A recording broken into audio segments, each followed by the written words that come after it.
السلام عليكم ورحمة الله وبركاته.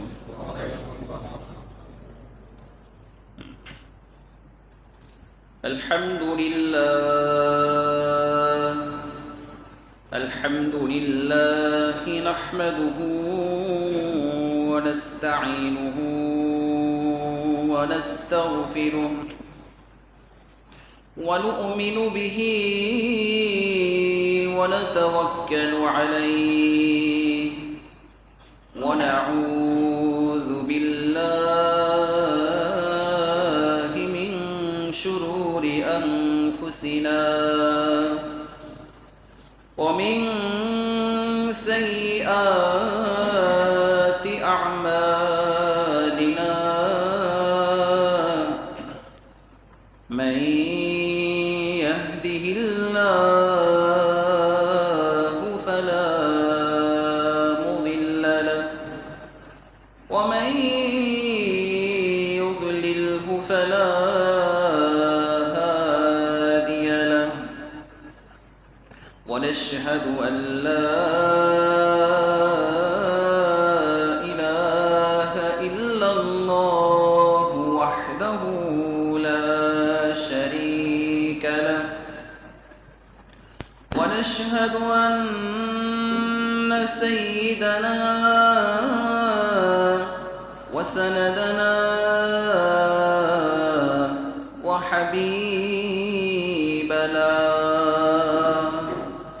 وحبيب ربنا وبشيرنا ونذيرنا وشفيعنا وطبيبنا وطبيب قلوبنا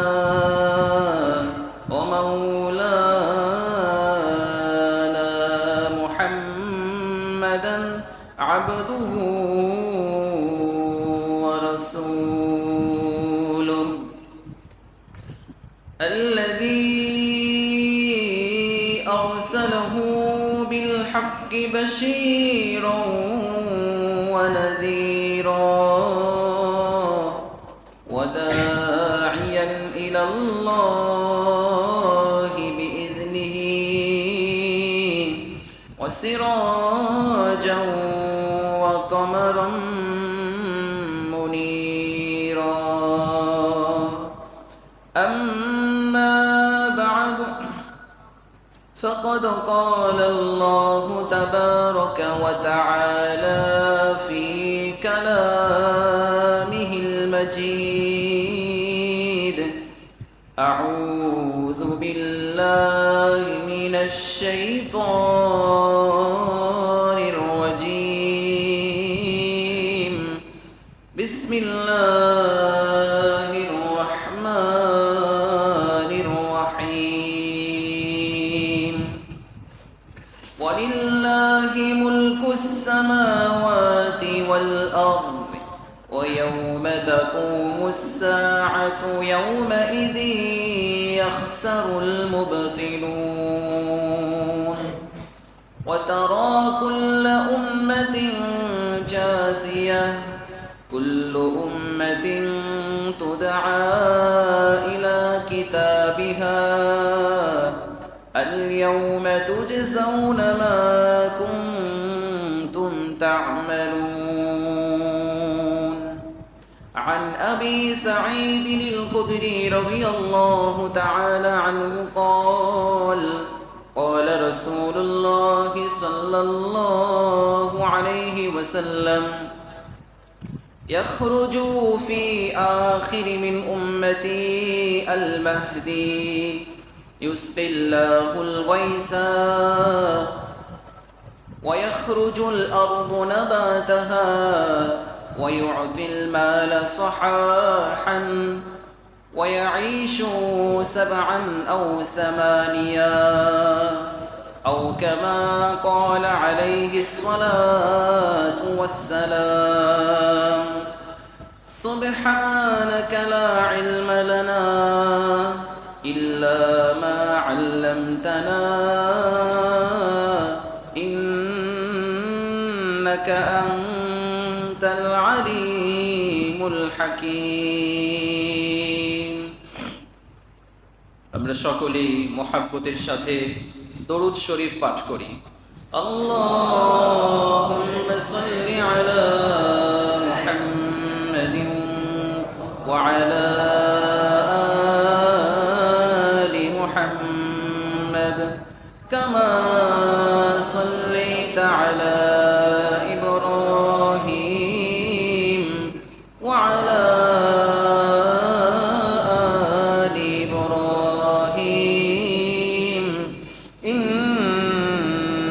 حميد مجيد اللهم بارك على محمد وعلى آل محمد كما باركت على إبراهيم وعلى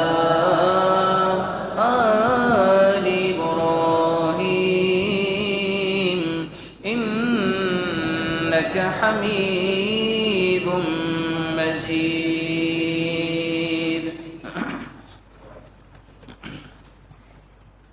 মুআজ্জাজ মুহতারাম হযরত সম্মানিত মুসল্লিয়ানে কেরাম, মহান আল্লাহ জাল্লা জালালুহু ওয়া আম্মা শানুহু আমাদের প্রতি বড় ইহসান করেছেন। আমাদেরকে অসংখ্য নিয়ামত রাজি দিয়ে ভরপুর করে দিয়েছেন। আমাদেরকে সুস্থ রেখেছেন। সুস্থ শরীর নিয়ে আমরা সলাতুল জুমআ আদায় করার উদ্দেশ্যে মসজিদে আসতে পেরেছি।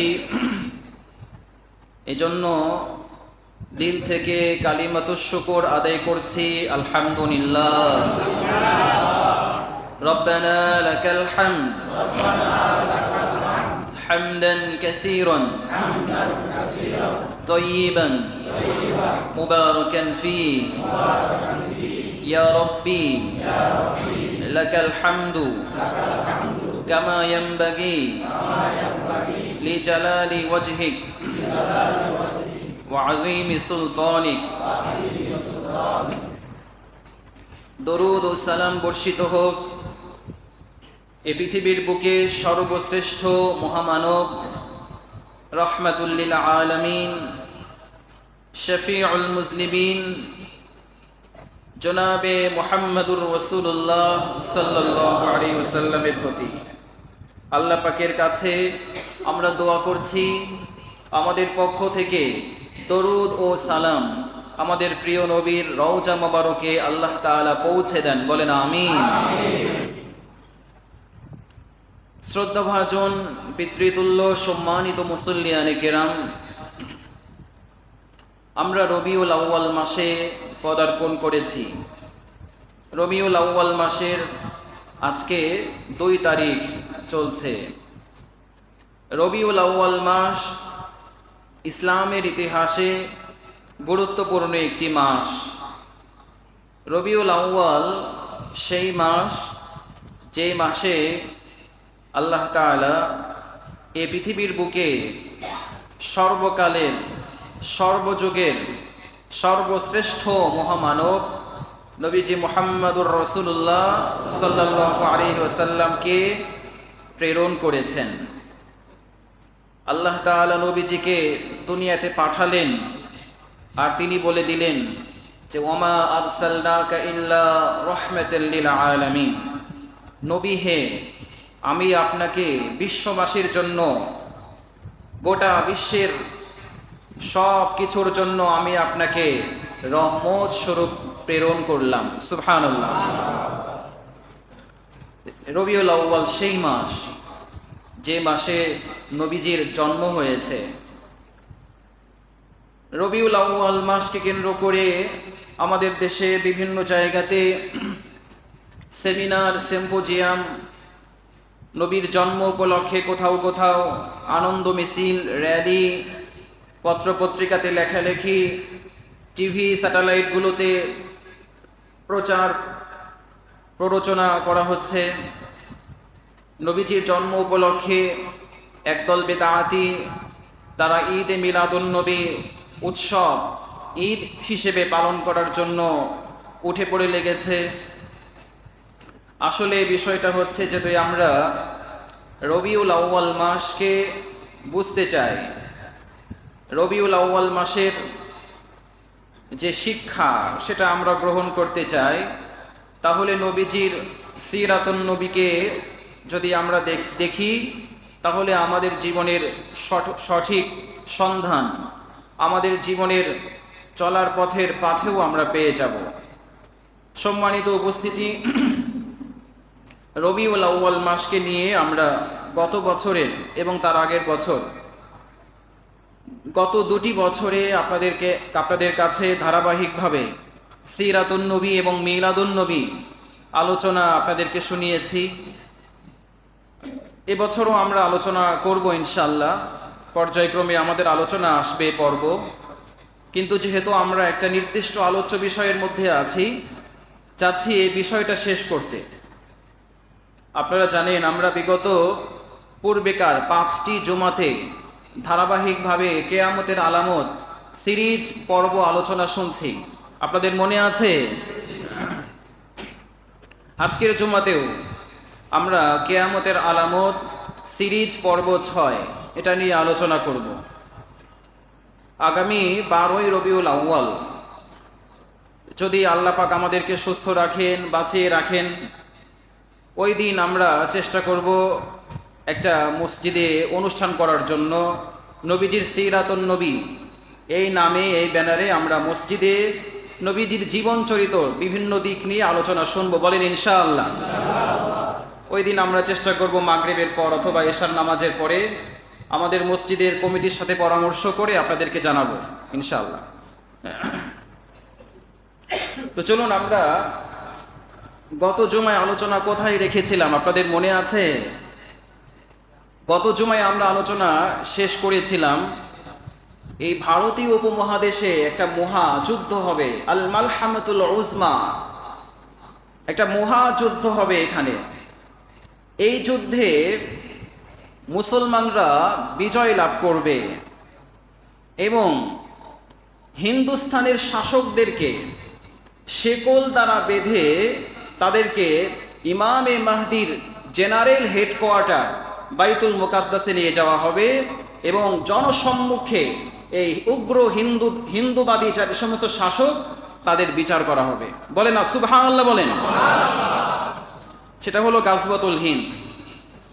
এজন্য উগ্র হিন্দু যারা আছে, হিন্দুস্তানের শাসক যারা আছে, তারা যতই লাফালাফি করুক, চিল্লাচিল্লি করুক, মুসলমানদেরকে ভাতে মারবে, পানিতে মারবে, মুসলমানদেরকে নিঃশেষ করে ফেলবে, যত কিছুই বলুক না কেন, ইমামে মাহদির সময়ের অপেক্ষা। ইমামে মাহদি আসবেন এবং ইয়ামান থেকে কালো পতাকা বাহিনী নিয়ে একটা মুসলিম মুজাহিদদের এক শাসক পাঠাবেন এখানে, এবং মুসলিম মুজাহিদরা হিন্দুস্তানের শাসকদেরকে পরাজিত করে তাদেরকে শেকল দ্বারা বেঁধে ইমামে মাহদির জেনারেল হেডকোয়ার্টার বাইতুল মুকাদ্দাসে নিয়ে যাবেন। বলেন সুবহানাল্লাহ।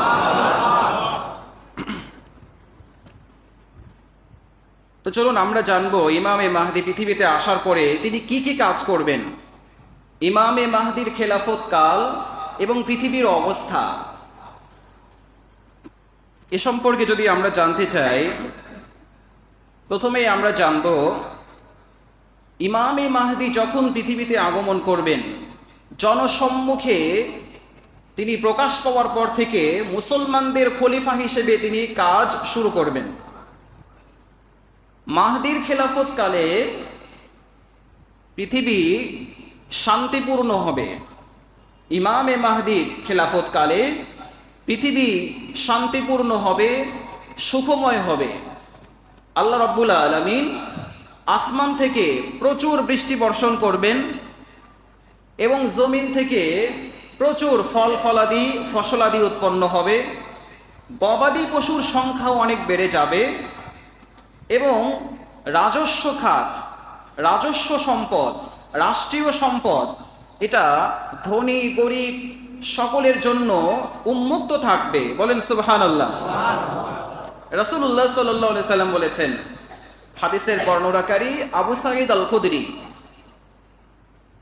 عن أبي سعيد الخدري رضي الله تعالى عنه قال قال رسول الله صلى الله عليه وسلم يخرج في آخر أمتي المهدي বিশ্বনবী সাল্লাল্লাহু আলাইহি ওয়াসাল্লাম বলেছেন, আমার উম্মতের শেষ যুগে একজন মাহদীর আগমন ঘটবে। ইউসকিহিল্লাহুল গায়সা ওয়া ইয়াখরুজুল আরদু নাবাতাহা। আল্লাহ রাব্বুল আলামিন সেই সময়ে আকাশ থেকে প্রচুর পরিমাণে বৃষ্টি বর্ষণ করবেন। শুকনো মরুভূমি, শুকনো জমিনকে ভিজিয়ে দিয়ে সেখান থেকে ইয়াখরুজুল আরদু নাবাতাহা, প্রচুর পরিমাণে পৃথিবীতে ফল ফলাদি ফসলাদি উৎপন্ন হবে। ওয়ায়ুতিল মাল সাহাহা, এবং রাজস্ব খাত, রাষ্ট্রীয় সম্পদ সকলের মাঝে সমানভাবে বন্টন করা হবে। ওয়াতাকসুরুল মাশিয়াতু ওয়া তুআজ্জামুল আমাতু, মানুষের সংখ্যা, মানুষের ধন সম্পদের সংখ্যাগুলো এত পরিমাণ বৃদ্ধি পাবে। বিশ্বনবী সাল্লাল্লাহু আলাইহি ওয়াসাল্লাম বলেছেন, গবাদি পশুর সংখ্যাগুলো অনেক বেড়ে যাবে। গবাদি পশু থেকে প্রচুর পরিমাণে দুধ আসবে, যা মানুষেরা পান করবে।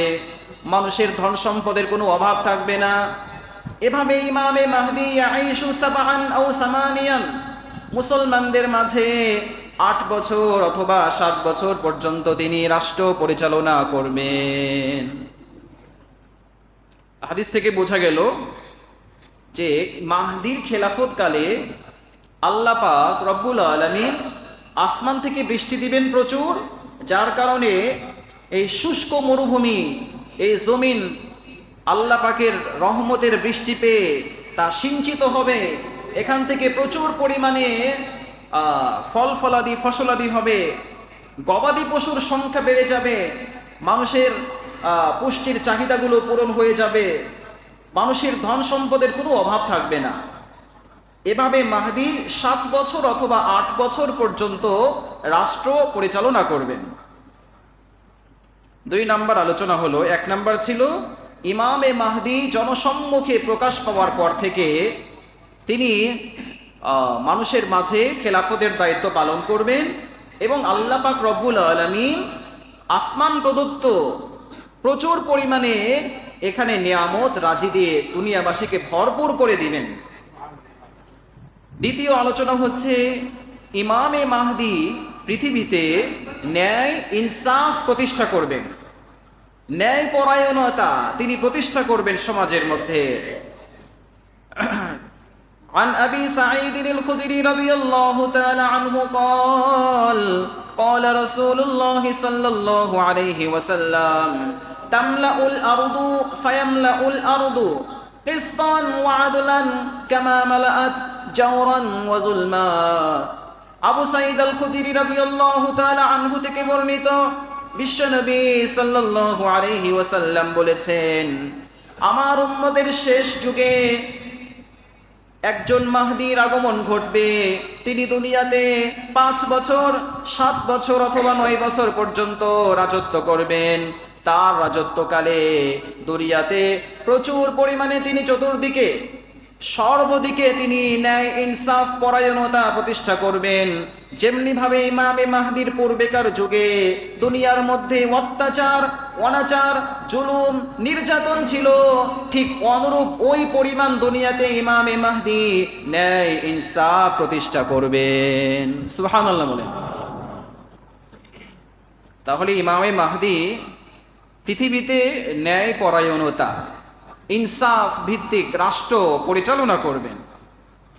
মাহদীর আগমনের পূর্বে, আবির্ভাবের পূর্বে দুনিয়াতে যে পরিমাণ অত্যাচার অনাচার ছিল, ঠিক ওই পরিমাণ দুনিয়াতে আবার ন্যায় ইনসাফ প্রতিষ্ঠা করে তিনি দুনিয়াবাসীর কাছে, মানুষের কাছে একটা সুন্দর পৃথিবী উপহার দিয়ে যাবেন।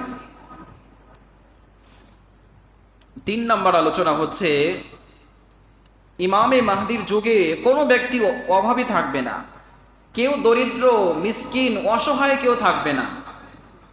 সকলেই সমানভাবে তারা অর্থ সম্পদের মালিক হয়ে যাবে। রাসূল সাল্লাল্লাহু আলাইহি সাল্লাম বলেন, তবারানীতে এসেছে, ইয়াকুমুর রাজুলু ইয়াকুল ইয়া মাহদি আ'তিনি ফায়াকুলু খুযহু। ইমামে মাহদি এমন তিনি ন্যায় ইনসাফ পরায়ণতা প্রতিষ্ঠা করবেন দেশের মধ্যে, রাষ্ট্রের মধ্যে, যে সময়ে কোনো জুলুম থাকবে না, কোনো দুর্নীতি থাকবে না, সন্ত্রাসবাদ থাকবে না, চুরি ডাকাতি ছিনতাই রাহাজানি থাকবে না এগুলো। সে সময়ে মানুষ ইমামে মাহদির কাছে কেউ এসে আবেদন করবে, বলবে যে মাহদি তুমি আমাকে কিছু দাও। ইমামে মাহদি বলবেন যে ফায়াকুলু খুযহু, তোমার জন্য বাইতুল মাল, রাষ্ট্রীয় কোষাগার এটা উন্মুক্ত আছে, তোমার সেখান থেকে যতটুকু ইচ্ছে, যে পরিমাণ প্রয়োজন তুমি সেই পরিমাণ সেখান থেকে নিয়ে যাও। বলেন সুবহানাল্লাহ। রাষ্ট্রীয় কোষাগার সকলের জন্য উন্মুক্ত থাকবে, যেহেতু থাকবে না দুর্নীতি, জুলুম থাকবে না, অত্যাচার থাকবে না, চুরি ডাকাতি থাকবে না, যার কারণে সকলেই স্বাবলম্বী হবে। ইমামে মাহদি সবাইকে 2 হাত ভরে দিবেন, যেই তার কাছে চাইতে যাবে যে আমার এই সম্পদ প্রয়োজন, ইমামে মাহদি তাকে বঞ্চিত করবেন না, তিনি তার 2 হাত ভরে মানুষকে দান করবেন, দিবেন। তাহলে 3 নম্বর আলোচনা ছিল যে ইমামে মাহদির যুগে কোনো ব্যক্তি অভাবী থাকবে না, সকলেই স্বাবলম্বী হয়ে যাবে। 4 নম্বর আলোচনা হলো হযরত মাহদির যুগে সুফিয়ানীদের পরাজয় হবে। গত জুমায় আমরা আলোচনা শুনেছি যে সুফিয়ান নামক একটি বাহিনী আরবদের উপরে আক্রমণ করে আরবদের পুরুষদেরকে হত্যা করেছিল। আমাদের আলোচনার মধ্যে আরবদের পুরুষদেরকে হত্যা করেছে, নারীদেরকে হত্যা করেছে, বিশেষত গর্ভবতী মহিলাদের পেট চিরে জীবন্ত বাচ্চা বের করে তাকে জীবন্ত হত্যা করেছে। এরকম বর্বরতা চালিয়েছিল সুফিয়ানি বাহিনী। এই সুফিয়ানি বাহিনী ইমামে মাহদির যুগে আবার তারা মাথাচাড়া দিয়ে উঠবে। হযরতে মাহদি মক্কাতে অবস্থান করছেন। ইতিমধ্যেই যখন মাহদির প্রশংসা চতুর্দিকে ছড়িয়ে পড়েছে, দূর দূরান্ত থেকে লোকেরা এসে, ইসলামপন্থীরা এসে ইমামে মাহদির কাছে তার হাতে বাইআত হচ্ছে। যখন মাহদির খেলাফত ব্যবস্থা হিজাজের ভূমির মধ্যে প্রতিষ্ঠিত হয়ে গেছে, একদিকে যখন হকের সূর্য উদিত হয়েছে, অপরদিকে যারা দুশমন আছে, শত্রু আছে, তাদের অন্তরে, দুশমনদের অন্তরে আগুন জ্বলে গেছে। ইমামে মাহদির মোকাবেলা করার জন্য, মাহদির অনুসারীদেরকে সমূলে ধ্বংস করার জন্য, ইসলাম এবং ইসলামপন্থীদের নাম ও নিশানা দুনিয়া থেকে মিটিয়ে দেওয়ার জন্য এই সুফিয়ানি নামক সেই বাহিনী, বর্বর এই বাহিনী মাহদির মোকাবেলার জন্য আরো একটা বাহিনী প্রেরণ করবে, সৈন্যবাহিনী পাঠাবে, মক্কার অভিমুখে পাঠাবে যে যাও মাহদিকে শেষ করে দাও। হাদিস সহিহ মুসলিম খণ্ড নাম্বার 2 পৃষ্ঠা নাম্বার 388, হাদিস নাম্বার 7134। এখানে লম্বা ঘটনা এসেছে, সংক্ষেপে আপনাদেরকে বোঝার জন্য বলছি।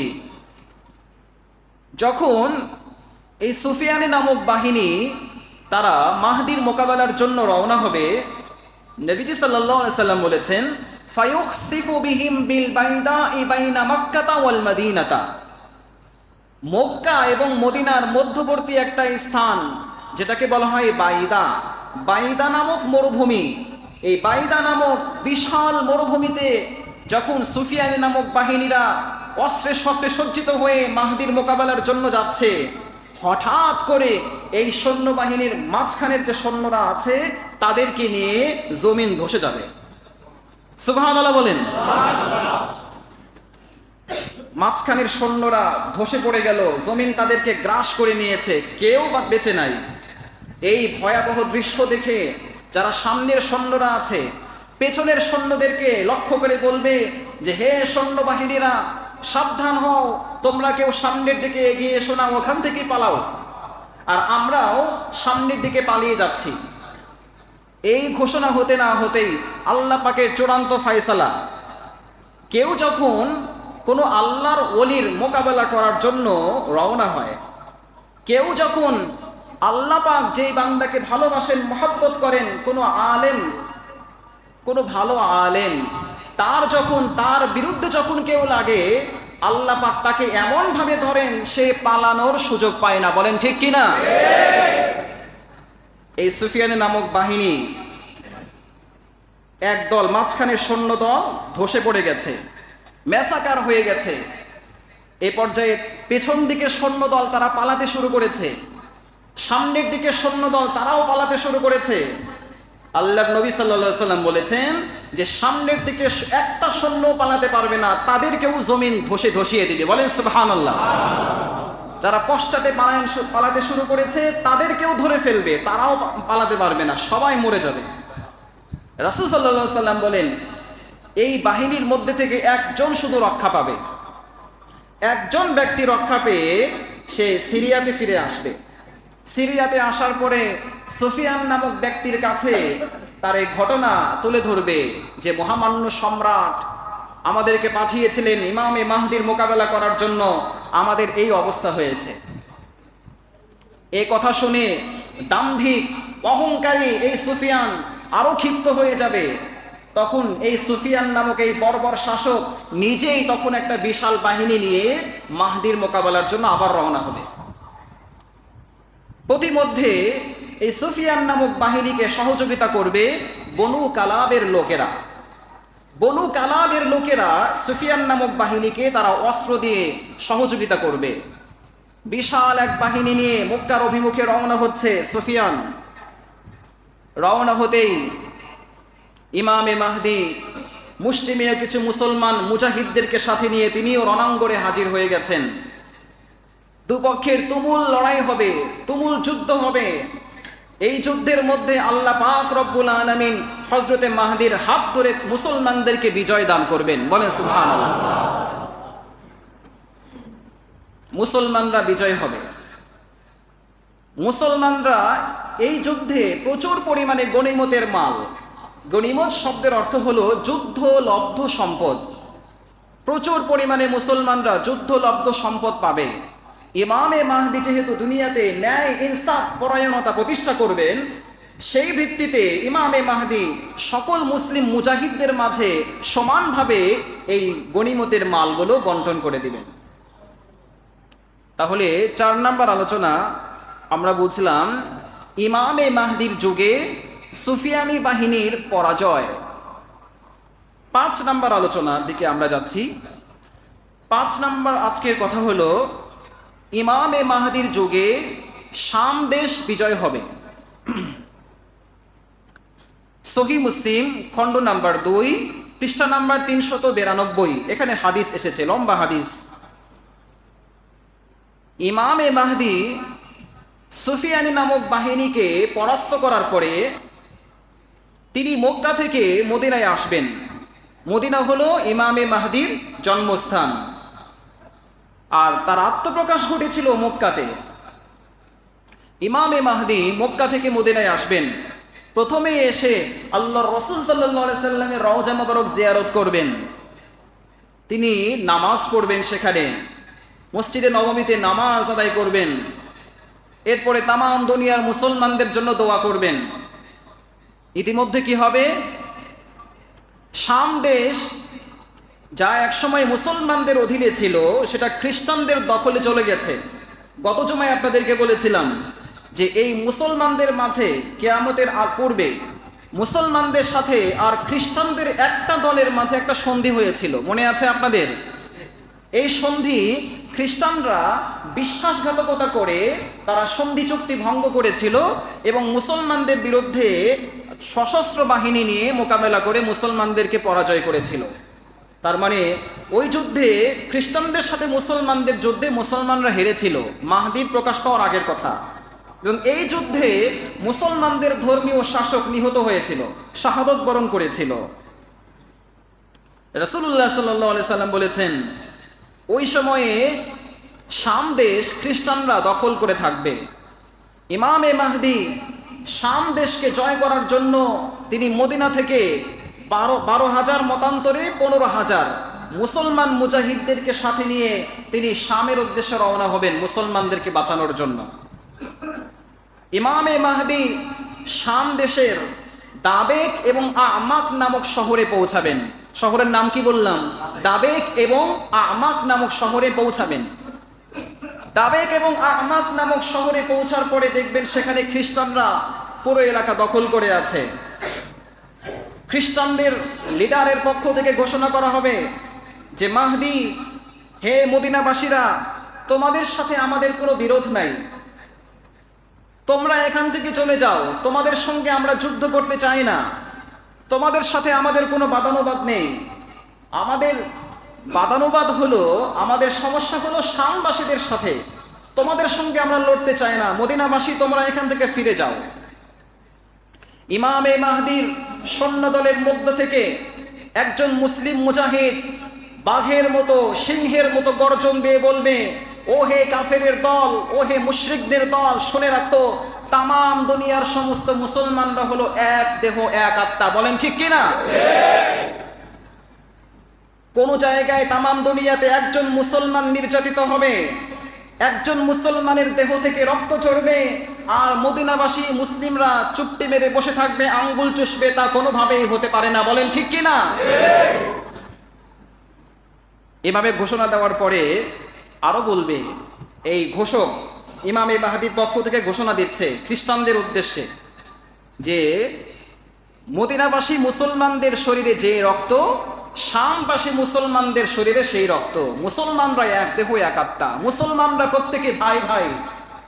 সুতরাং হিজাজের মুসলমানদের মাঝে আর শাম দেশের মুসলমানদের মাঝে কোনো ভেদাভেদ নাই। এ কথা শুনে খ্রিস্টানরা ক্ষিপ্ত হয়ে যাবে, তারা রাগান্বিত হয়ে মুসলমানদের বিরুদ্ধে ইমামে মাহদির মোকাবেলার জন্য তারা প্রস্তুতি নিবে।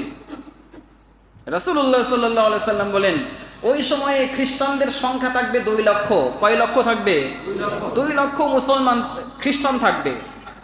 আর তাদের মোকাবেলায় ইমামে মাহদি মাত্র 3টা পতাকা নিয়ে রওনা হয়েছেন।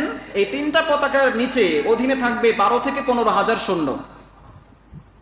যুদ্ধ শুরু হবে। আল্লাহর রাসূল সাল্লাল্লাহু আলাইহি সাল্লাম বলেছেন, এই যুদ্ধ 4 দিন পর্যন্ত চলমান থাকবে। ইমামে মাহদির এই 15,000 সৈন্য দল থেকে একদল মুনাফিক থাকবে। এই মুনাফিকরা বলবে যে, আমরা হলাম মুসলিমেও 15,000 আর খ্রিস্টানরা হলো 2 লক্ষ, তাদের মোকাবেলায় আমরা পারবো না। তারা যুদ্ধের ময়দান থেকে পলায়ন করবে। যুগে যুগে এভাবেই যারা মুনাফিক, যারা দুমুখ স্বভাব, যাদের উপরে একটা, মুখে একটা, অন্তরে আর একটা, অন্তরে একটা, মুখে আর একটা বলে, এই মুখ, এই মনোভাব যাদের, তারা হলো মুনাফিক। যুগে আল্লাহর রসুলের যুগেও মুনাফিকরা ইসলামের সবচেয়ে বেশি ক্ষতি করেছে। মাহদির যুগেও ইসলামের ক্ষতি করার জন্য মুনাফিকরা সবচেয়ে বেশি সক্রিয় ভূমিকা পালন করবে। এ কথা বলে যে 2 লক্ষ সৈন্যবাহিনীর মোকাবেলায় আমরা কিছুই না, সুতরাং মাহদি থাকো, আমরা পলায়ন করলাম। একদল সৈন্য তারা সেখান থেকে পালিয়ে যাবে। মুসলিমেও কিছু মুসলমান নিয়ে ইমামে মাহদি ইমানের জোরে, ইমানি দুর্বলকে সাথে সঙ্গী করে ইমামে মাহদি খ্রিস্টানদের মোকাবেলায় তিনি যুদ্ধ শুরু করবেন। প্রথম দিন যাবে, জয় আসবে না। দ্বিতীয় দিন যাবে, জয় আসবে না। তৃতীয় দিন যাবে, কোনো জয় হচ্ছে না। চতুর্থ দিন ফজরের নামাজ পড়ে ইমামে মাহদি মুসলমান মুজাহিদদেরকে সাথে নিয়ে আল্লাহ পাকের কাছে হাত তুলে কান্নাকাটি করবেন যে, আল্লাহ, এই মুসলিমীয় মুসলমানদেরকে তুমি, এই শামের ভূমিতে আমরা এসেছি, মুসলমানদের রক্তকে, সম্মানকে, ইজ্জতকে রক্ষা করার জন্য আমাদেরকে সমূলে ধ্বংস করে দিও না। আল্লাহ পাক রব্বুল আলামিন মাহদির দোয়া কবুল করবেন। চতুর্থ দিন এই মুসলিমীয় কিছু মুসলমানদেরকে সাথে নিয়ে খ্রিস্টান 2 লক্ষ খ্রিস্টানদের মোকাবেলায় যুদ্ধ হবে। আল্লাহ পাক রব্বুল আলামিন মুসলমানদেরকে বিজয় দান করবেন, মুসলমানরা জয় হবে। এই যুদ্ধেও ইমামে মাহদি প্রচুর পরিমাণে গনিমতের মাল তিনি অর্জন করবেন। যুদ্ধলব্ধ সম্পদ সমস্ত মুসলমানদের মাঝে সমভাবে বন্টন করা হবে। এ পর্যায়ে ৫ম নাম্বার আলোচনা শুনলাম, শাম দেশ ইমামে মাহদির যুগেই বিজয় হবে। ৬ নাম্বার আলোচনা হলো, ইমামে মাহদি যেহেতু তিনি ইসলামী হুকুমত, ইসলামী খেলাফত শাসন ব্যবস্থাকে তিনি তার খেলাফত কাল প্রতিষ্ঠা করবেন, ইসলামী হুকুমত সব দেশগুলোতে ইসলামী হুকুমত তিনি প্রতিষ্ঠা করবেন, সেই লক্ষ্যে ইমামে মাহদির প্রধান টার্গেট থাকবেই হচ্ছে যে সকল দেশগুলো অমুসলিমরা দখল নিয়ে আছে, যে সকল দেশগুলোতে খ্রিস্টানদের দখলদারিত্ব আছে, আধিপত্য বিস্তারকারী খ্রিস্টানদের দখল থেকে মুসলমানদের রক্ষা করা এবং দেশগুলোকে মুসলমানদের অধীনে নিয়ে আসা, এটাই হবে ইমামে মাহদির মেইন লক্ষ্য উদ্দেশ্য। সেই লক্ষ্যে শাম দেশ বিজয় করার পরে ইমামে মাহদি তিনি রওনা হবেন ইউরোপের দেশগুলোতে জয় করার জন্য। সেদিকে লক্ষ্য করে ইমামে মাহদি প্রথমত ইংল্যান্ডকে জয় করবেন, ইরাক, ইংল্যান্ড জয় করবেন, ইতালি জয় করবেন এবং খ্রিস্টানদের দখল যুক্ত যে সকল দেশগুলো আছে সব দেশগুলোকে মুসলমানদের দখলে, মুসলমানদের করায়ত্তে নিয়ে আসবেন। বলেন সুবহানাল্লাহ। এমনকি কনস্টান্টিনোপল, যেটাকে বর্তমানে নাম দেওয়া হয়েছে ইস্তাম্বুল, তুরস্কের রাজধানী, তুরস্কের বর্তমান রাজধানীর নাম কি? ইস্তাম্বুল। ইস্তাম্বুল নাম করার পেছনেও সুন্দর কারণ আছে। 857 হিজরিতে, আমাদের যুবক ভাইরা একটু ইতিহাসগুলো ভালো করে শোনেন, 857 হিজরিতে সুলতান মুহাম্মদ আল ফাতিহ তিনি কনস্টান্টিনোপলকে জয় করেছিলেন। ওই সময়ে সুলতান মুহাম্মদ আল ফাতিহ যুগে খ্রিস্টানদের দখলে ছিল কনস্টান্টিনোপল, তুরস্কের রাজধানী ছিল খ্রিস্টানদের দখলে। ইমামে সুলতান মুহাম্মদ আল ফাতিহ 857 হিজরিতে খ্রিস্টানদের পরাস্ত করে সেখানে তিনি বীরের বেশে প্রবেশ করেন এবং কনস্টান্টিনোপলের নাম পরিবর্তন করে তিনি নাম দিয়েছিলেন ইসলামবুল। কি নাম দিয়েছিলেন? ইসলামবুল নাম দিয়েছিলেন। এই ইসলামবুল এই নামকে পরবর্তীতে পরিবর্তন করে নাম হয়েছে ইস্তাম্বুল। আসলে নাম ছিল ইসলামবুল, ইসলামবুল থেকে পরবর্তীতে নাম হয়েছে ইস্তাম্বুল নাম হয়ে গেছে। তো এই শহরের, ইস্তাম্বুল শহরের আদি নাম হলো, হাদিসের মধ্যে ইস্তাম্বুল শব্দটি ব্যবহার হয় নাই, হাদিসের মধ্যে এসেছে কনস্টান্টিনোপল। হাদিসের আরবি শব্দ হলো কুস্তুনতিয়া। কি নাম বলেন? কুস্তুনতিয়া। কুস্তুনতিয়া আরবি নাম, এটার বাংলা হচ্ছে কনস্টান্টিনোপল। ইমামে মাহদি কনস্টান্টিনোপল জয় করার উদ্দেশ্যে রওনা হবেন।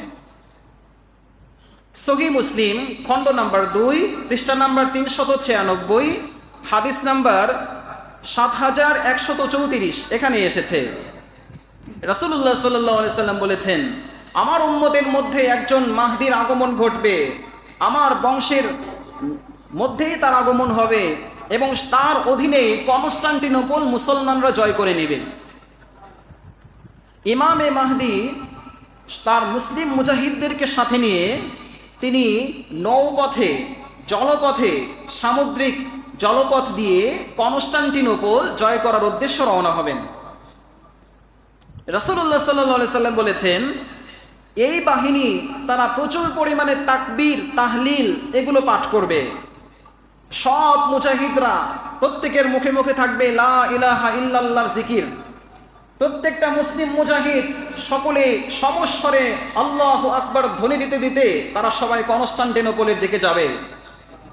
মুসলিম মুজাহিদদের তাকবীর ধ্বনিতে আকাশ বাতাস মুখরিত হয়ে উঠবে। চতুর্দিকে মুসলিম মুজাহিদদের তাকবীরের ধ্বনিতে গুঞ্জরিত হয়ে উঠবে। রাসূলুল্লাহ সাল্লাল্লাহু আলাইহি সাল্লাম বলেন, লা তাকুমুস সাআ, কিয়ামত ওই সময় পর্যন্ত সংঘটিত হবে না যতক্ষণ পর্যন্ত হাত্তা ইয়াকসুহা ৭০ আলফাম মিন বানি ইসহাক, বনি ইসহাকের 70,000 মুসলিম যতক্ষণ পর্যন্ত কনস্টান্টিনোপলকে জয় না করবে ততক্ষণ পর্যন্ত কিয়ামত সংগঠিত হবে না। তার মানে কিয়ামতের আগে কনস্টান্টিনোপল এটা মুসলমানদের দখলে চলে আসবে, এই কথা সত্য। রাসূলুল্লাহ সাল্লাল্লাহু আলাইহি ওয়াসাল্লাম বলেছেন, আমার উম্মতের মধ্যে একজন নেতা কনস্টান্টিনোপল জয় করার জন্য 70,000 মুসলমানদেরকে নিয়ে রওনা হবে। এই বাহিনীর মধ্যে প্রত্যেকটা মুসলিম মুজাহিদ তাকবীর ধ্বনি দিবে। ফালাম ইউকাতিলু বিসালাহিন ওয়ালাম ইয়ারমু বিসাহমিন।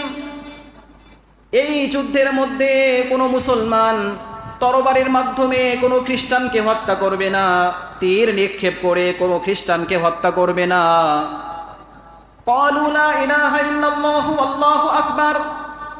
এই যুদ্ধের মধ্যে মুসলমানদের মূল চালিকা শক্তি হিসেবে কাজ করবে তাকবীর ধ্বনি, লা ইলাহা ইল্লাল্লাহ।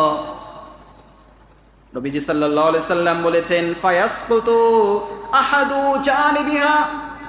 মুসলিম মুজাহিদদের তাকবীরের ধ্বনির কারণে কনস্টান্টিনোপলের প্রাচীরগুলো, বড় বড় বিল্ডিংগুলো ভেঙ্গে খান খান হয়ে যাবে।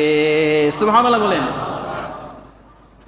মুসলমানদের তাকবীরের ধ্বনি, আল্লাহু আকবারের ধ্বনির এমন পাওয়ার, আজও পর্যন্ত মুসলমানদের তাকবীরের ধ্বনির কাছে যদি তুলনা করা হয় বর্তমান যুগের সবচেয়ে শক্তিশালী পারমাণবিক বোমা, তার থেকেও মুসলমানদের মুখের তাকবীরের ধ্বনির দাম আল্লাহ পাকের কাছে বেশি। বলেন সুবহানাল্লাহ। মুসলমানদের তাকবীরের আওয়াজ, এই তাকবীরের ধ্বনিতে আল্লাহর নবী সাল্লাল্লাহু আলাইহি সাল্লাম বললেন, প্রথমবার মুসলমানরা এত জোরে তাকবীর দিবে, আল্লাহু আকবার বলবে, যার কারণে কনস্টান্টিনোপলের এক পাশের প্রাচীর ভেঙ্গে ভূপাতিত হয়ে যাবে। দ্বিতীয়বার মুসলমানরা তাকবীর দিবে, কনস্টান্টিনোপলের বড় বড় রাজপ্রাসাদগুলো ভেঙ্গে খান খান হয়ে পড়বে। তৃতীয়বার মুসলমানরা জোরে তাকবীর দিবে, মুসলমানদের তাকবীরের ধ্বনিতে কনস্টান্টিনোপলের মূল ফটক, মূল গেট ভেঙ্গে খান খান হয়ে যাবে। আর মুসলমানরা বীরের বেশে জয় হিসেবে তারা কনস্টান্টিনোপলে প্রবেশ করবে। বলেন আল্লাহু আকবার। যুদ্ধ ছাড়াই, অস্ত্র দিয়ে, তীর ধনুক দিয়ে, তরবারি দিয়ে খ্রিস্টানদের মোকাবেলা করা ছাড়াই আল্লাহ পাক তাকবীরের বদৌলতে, তাকবীর ধ্বনি দিয়ে আল্লাহ পাক কি করবেন, এই কনস্টান্টিনোপলকে মুসলমানদের অধীনে দিয়ে দিবেন।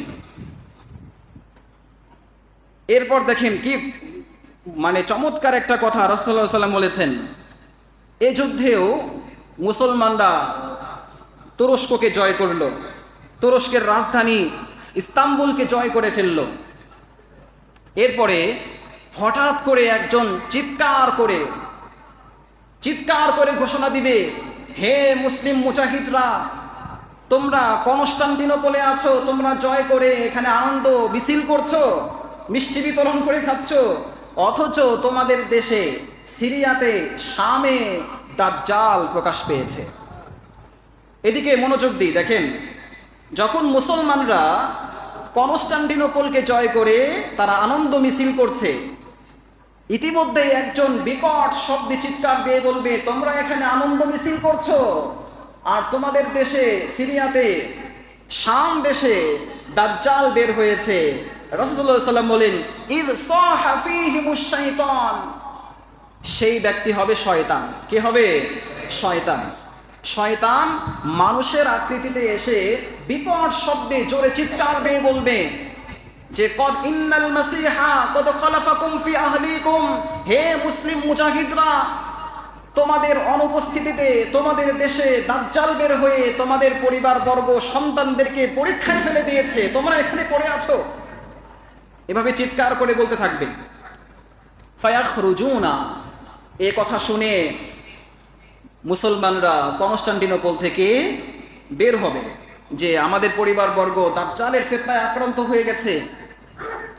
রাসূল সাল্লাল্লাহু আলাইহি সাল্লাম বলেন, ওয়াযালিকা বাতিলুন। অথচ এই সংবাদটা হবে মিথ্যা সংবাদ। দাজ্জাল মুসলমানদের মাঝে বিভাজন করার জন্য, ঐক্য নষ্ট করার জন্য এই মিথ্যা সংবাদ প্রচার করেছে, যেন মুসলমানরা তাড়াতাড়ি এখান থেকে চলে যায়। ইমামে মাহদি বিচক্ষণতার পরিচয় দিবেন। রাসূল সাল্লাল্লাহু আলাইহি সাল্লাম বলেন, ইমামে মাহদি ঘটনাকে সত্য কিনা তা যাচাই করার জন্য 10 জনের একটা অশ্বারোহী বাহিনী দিয়ে দ্রুত পাঠাবেন শাম দেশে, যে তোমরা আগে যাও, গিয়ে ঘটনা কি আগে তোমরা দেখো সেখানে, তারপরে আমরা আসতেছি।